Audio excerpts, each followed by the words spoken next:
Salut, c'est Marion Lefebvre.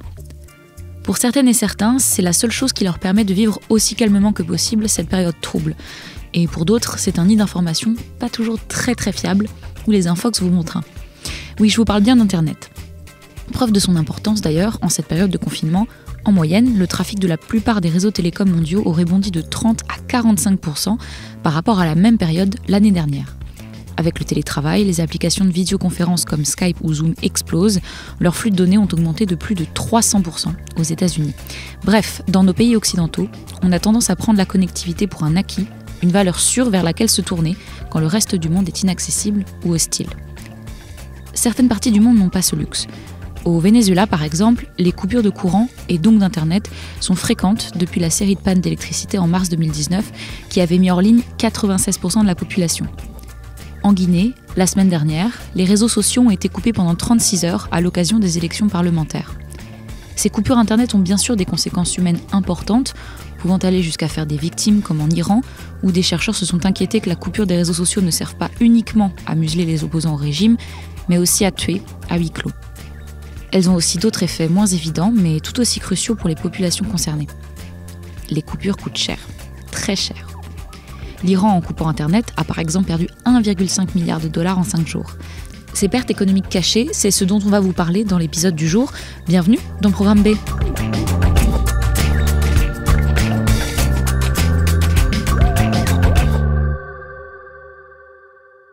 Pour parler de ces conséquences économiques majeures, et dont on parle encore assez peu, j'ai appelé Alp Tucker, le fondateur de l'ONG NetBlocks, qui surveille la gouvernance mondiale d'Internet et alerte lorsque des régions ou des pays se retrouvent hors ligne. Nous avons réalisé qu'au-delà des conséquences en termes de droits humains, les sociétés étaient également pénalisées en termes économiques. Les entreprises, les individus et le PIB, et même les gouvernements sont impactés. En fait, au-delà des droits humains, les coupures Internet ont un impact sur le développement économique, la prospérité des pays, non seulement pour les pays en développement, mais également pour les plus riches de la planète. Les coupures Internet ont donc des conséquences économiques importantes, notamment pour les entreprises qui fonctionnent grâce au commerce en ligne. Et au fur et à mesure que les échanges économiques se digitalisent, l'économie mondiale devient de plus en plus dépendante des espaces numériques dans lesquels ces échanges se font. Nous sommes donc de plus en plus dépendants de notre connexion à Internet. C'est plus un luxe, c'est un besoin essentiel. D'une certaine manière, avoir accès à Internet, c'est vital aujourd'hui. Pour n'importe quelle entreprise, c'est une question de vie ou de mort. Sachant ça, nous voulions voir si nous étions capables d'estimer d'une manière plus certaine, plus structurelle, l'impact économique des coupures Internet. Nous nous sommes appuyés sur les recherches qui avaient déjà été menées sur le sujet vers 2016-2017 et nous avons travaillé avec l'Internet Society, qui est un organisme à but non lucratif qui s'intéresse à la gouvernance Internet mondiale. Grâce à cette collaboration, nous avons créé le Cost of Shutdown Tool. On a ainsi un outil où il est possible de rentrer les différents paramètres de la coupure, si c'est dans tout le pays ou si c'est localisé ou si c'est juste les réseaux sociaux, pour obtenir une estimation du coût total. Cet outil a été cité dans des rapports politiques. Il a réellement permis aux recherches qui avaient déjà été menées à ce sujet de sortir du champ théorique et de changer la manière dont on menait nos activités de plaidoyer. Le Cost of Shutdown Tool est devenu un outil de plaidoyer qui se fonde sur des données et qui en fait peut changer la vie des gens.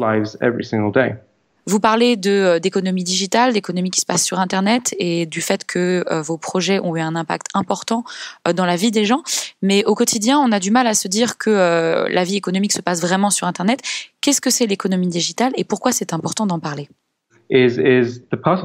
L'économie digitale, c'est tout ce qui contribue au produit intérieur brut d'un pays grâce à l'utilisation des technologies de l'information et de la communication. Au début, c'est-à-dire à la fin des années 90, début des années 2000, l'économie digitale, c'était la vente de livres sur Amazon, par exemple. Une toute petite partie donc des échanges économiques qui se passaient en ligne sur Internet. C'était l'époque où vous entriez les codes de votre carte bleue sur un site en priant pour que personne ne vous arnaque. Ça, c'est l'origine de cette expression. Elle a changé de sens quand les réseaux sociaux ont commencé à se développer et à commencer à intégrer la monétisation des publicités sur ces plateformes. Donc, on prend en compte les ventes en ligne, mais aussi maintenant les échanges purement numériques, la pub en ligne qui vend des services dématérialisés, etc. Cette définition recouvre grosso modo les années 2010. Depuis, la définition s'est beaucoup élargie, puisqu'aujourd'hui tout est digital. Toutes les chaînes d'approvisionnement passent à un moment par le numérique. Ce qui veut dire que l'économie digitale et l'économie réelle commencent à se superposer. Sans email, sans application de messagerie, ces entreprises ne peuvent plus fonctionner. Même des activités traditionnelles comme l'artisanat ne pourraient fonctionner sans Internet parce que les vendeurs utilisent des boutiques en ligne comme Etsy pour vendre leurs produits. Donc les gens produisent avec leurs mains, par exemple ils travaillent dans le bois, mais ça reste quand même quelque chose qui va finir par rentrer dans la définition de l'économie digitale en 2020. Donc j'ai l'impression qu'en fait on dit économie digitale, mais en fait on intègre plein d'éléments de l'économie et que ça prend une part beaucoup plus importante que ce qu'on imagine. Pour l'instant, selon vos premières estimations, combien coûtent en fait à l'échelle mondiale les coupures d'Internet ? Alors je peux vous donner quelques estimations qui ont été produites grâce à notre outil. En réalité, ces chiffres se situent vraiment dans la fourchette basse de ce que sont réellement les conséquences de ces coupures. Ce sont uniquement les conséquences dont on a connaissance. L'un des chiffres que nous utilisons beaucoup a été produit par une société de VPN qui crée des réseaux privés virtuels en utilisant notre outil et en nous fiant aux rapports détaillés que nous faisons sur les coupures Internet de par le monde. Avec ces outils, ils sont arrivés à un chiffre qui correspond grosso modo à nos estimations. Environ 8 milliards de dollars américains pour l'année passée. C'est encore une fois une estimation, mais ce chiffre est énorme, surtout quand on pense qu'une grande partie de ces pertes concerne les pays en développement. Ces pertes peuvent aussi englober une partie de l'aide au développement, qui est censée aider les communautés de ces pays, mais qui est en réalité perdue à cause des coupures. En plus, parfois, ces coupures sont très anodines. Par exemple, certains gouvernements coupent Internet pour éviter à des élèves de tricher pendant leurs examens. Encore une fois, 8 milliards, c'est vraiment la fourchette basse de nos estimations. Certains pays ne sont pas réellement pris en compte d'ailleurs. Les économies de l'Iran et de la Chine, par exemple, composent depuis très longtemps avec ces coupures, ce qui en fait des points d'ombre dans notre analyse. Essayer d'estimer le coût des coupures n'a pas vraiment de sens dans ces cas-là, parce qu'on n'a aucune idée de ce que seraient leurs économies sans ces freins-là. C'est essayer d'estimer quelque chose qui n'existe pas. Donc, avec ces quelques nuances en tête, on peut avoir une estimation globale qui peut à son tour être utilisée pour construire et orienter des politiques. C'est intéressant parce que j'allais justement vous demander quels sont les pays, quels sont les continents les plus touchés par ces coupures d'Internet coûteuses finalement. Je pense à un pays en particulier, parce que ses citoyens cherchent par tous les moyens à rester en ligne, alors que leur gouvernement n'arrête pas de couper Internet pour 1001 raisons. Je veux parler de l'Irak. Le chiffre dont je vais vous parler ne prend même pas en compte les coupures dues aux crises politiques dans le pays. C'est juste le coût d'une coupure Internet pendant un examen. Cette coupure a coûté 8 à 10 millions de dollars à l'Irak. Et cette perte touche principalement les startups, les gens qui développent des technologies nouvelles, bref, des projets innovants. Dans un pays qui a fait face à la dictature et sort tout juste de guerres dévastatrices, ces gens essayent de le moderniser selon des idéaux que nous partageons tous. Et puis voilà, Internet est coupé pour une raison ridicule. Ces millions perdus viennent directement des poches des citoyens. Ces coupures sont antidémocratiques et constituent une manière de contrôler la population. Et parce que ces pertes ne touchent pas forcément les dirigeants, ils s'en moquent. Vous parlez de l'Irak, mais c'est intéressant aussi, il me semble que dans certains rapports, on mentionne tout particulièrement le continent africain. Comment est-ce que les coupures à Internet ont impacté finalement le continent à ce niveau-là, qui repose beaucoup finalement sur Internet et notamment sur Internet mobile? Tout à fait. Je crois que notre outil a d'ailleurs été plus utilisé sur ce continent que n'importe où ailleurs. Ces estimations peuvent ne pas sembler très élevées quand on les compare avec d'autres pays plus riches ou des pays dont l'économie repose sur le pétrole, mais elles restent énormes pour les communautés touchées. Par exemple, en Éthiopie, une coupure Internet d'une journée coûte environ 4,5 millions de dollars au pays ou 130 millions de birrs, la monnaie nationale. Il faut garder en tête qu'on parle ici de pays où l'utilisation des téléphones portables a bondi et qui les utilisent beaucoup, notamment avec les réseaux sociaux, pour faire du commerce. L'économie informelle y repose aussi beaucoup sur des échanges via Internet, notamment grâce au développement des monnaies virtuelles. Certains agriculteurs essaient de vendre leurs récoltes en ligne, par WhatsApp par exemple. On ne parle pas d'e-commerce ici, mais d'un commerce qui repose sur cette application de messagerie. Ça a été très bien démontré par CIPESA, un centre de recherche et d'analyse de la politique internationale des technologies de l'information et de la communication en Afrique orientale et australe, entre autres. Ça nous a réellement interpellés. Je me souviens que je lisais un rapport sur l'Éthiopie, justement, et le coût économique pour une région était d'environ 100 000 $, ce qui n'a pas l'air énorme. Mais pour cette région, quand on y regarde de plus près, c'est une somme très importante pour une coupure aussi localisée. Ce n'est pas le nombre de zéros ou le chiffre qui compte, mais plutôt ce que ça représente en fonction de ce que les gens avaient pu épargner et gagner. Il y a une chose qu'on évite de faire, c'est d'utiliser notre outil pour du plaidoyer lorsque les coupures sont politiques, par exemple lorsqu'elles se déroulent pendant des élections. Si votre démocratie rencontre des problèmes comme cela, c'est peut-être plus préoccupant pour vous que de savoir combien cette coupure vous a coûté. Mais on a réalisé que certaines organisations, certains activistes utilisent notre outil dans ces cas-là. On essaye d'être sensible aux réalités du terrain.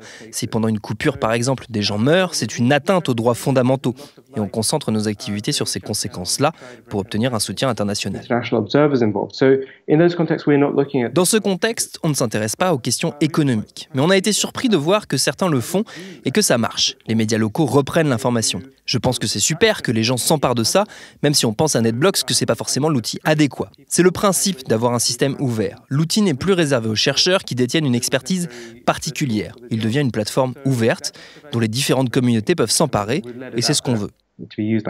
Du coup, l'impact économique, on ne peut pas le limiter, c'est-à-dire qu'il touche tout le monde, y compris, j'imagine, les gouvernants. Et du coup, est-ce qu'au-delà de l'intérêt scientifique, vous avez développé Cost pour envoyer un signal peut-être plus fort au régime autoritaire en leur montrant que finalement, ça touche aussi à l'économie de leur pays et donc à leurs intérêts? NetBlocks, c'est un organisme non partisan, donc on ne cible aucun gouvernement ni aucune autorité en particulier. On prend nos précautions pour se concentrer sur les données que nous produisons. Cela dit, nous défendons les droits humains et le droit des pays en développement à la prospérité. Donc, dans ce cadre, bien sûr, le but est de trouver de nouvelles façons de parler des coupures Internet à des gouvernements qui ont peut-être une interprétation un peu différente de la nôtre de ce que sont les droits humains. Depuis que vous avez mis en ligne cet outil, est-ce que finalement vous avez observé que dans certains pays, il y a eu des changements réels de certains gouvernements ou de certaines autorités qui ont été plus sensibles à ça et à ce coût économique? Ces estimations ont parfois été utilisées par d'autres pour entamer des discussions avec leur gouvernement. Par exemple, on a rencontré et échangé avec des ministères au sujet de ses conséquences économiques. L'Éthiopie, notamment, voulait en parler avec nous, et on y a été l'année dernière. C'est plutôt positif. Ils ont pris conscience de ces chiffres. Ce qui est aussi important pour nous, c'est de chiffrer ces estimations en monnaie locale, en plus des dollars. Parce que ça n'a pas de sens d'en parler en dollars. C'est juste que c'est une unité assez pratique à utiliser aujourd'hui, mais ça aurait pu être n'importe quoi d'autre. On utilise toujours la monnaie locale pour les incidents locaux, que ce soit des francs CFA ou des birres en Éthiopie, ou des livres. Ça a beaucoup plus de sens. Il faut trouver la bonne manière d'en parler, et souvent les organisations locales savent très bien le faire. Depuis que vous avez mis en ligne cet outil, est-ce que vous avez observé une évolution, donc une augmentation, une stagnation ou une diminution des coupures Internet à travers le monde? On n'a pas vu d'augmentation importante des coupures Internet. On a même l'impression qu'on a eu une petite influence sur ces coupures. Ça, c'est la bonne nouvelle. Quand Internet est coupé, on en a plus vite connaissance. On arrive à détecter les coupures et à communiquer dessus rapidement. Les médias s'y intéressent plus, c'est sûr. Les coupures Internet ont l'air également plus sévères, même si on ne peut pas le démontrer statistiquement. Quand je regarde nos données, je vois que les coupures durent plus longtemps. Et pendant celles-ci, le nombre de victimes est élevé. Elles se déroulent pendant des incidents graves. Si on exclut le cas particulier de l'Inde, où les coupures Internet régionales se sont multipliées, et qu'on regarde les coupures à l'échelle de pays entiers, leur nombre est resté stable, voire a un peu diminué l'année dernière.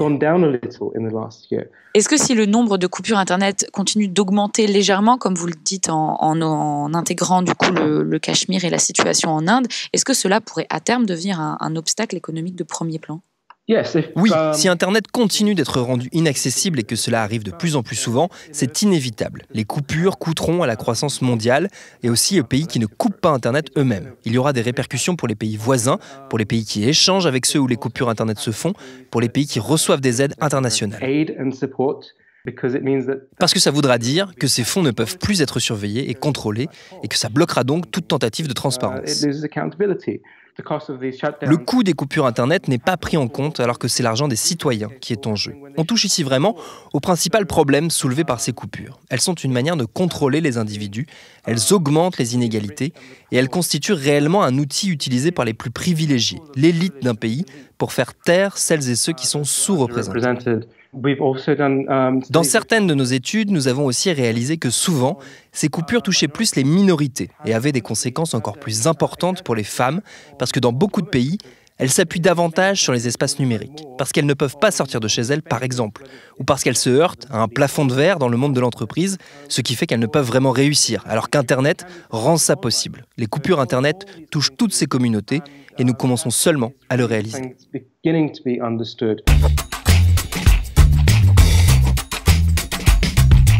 Si vous voulez tester par vous-même l'outil développé par NetBlocks, rendez-vous sur leur site netblocks.org.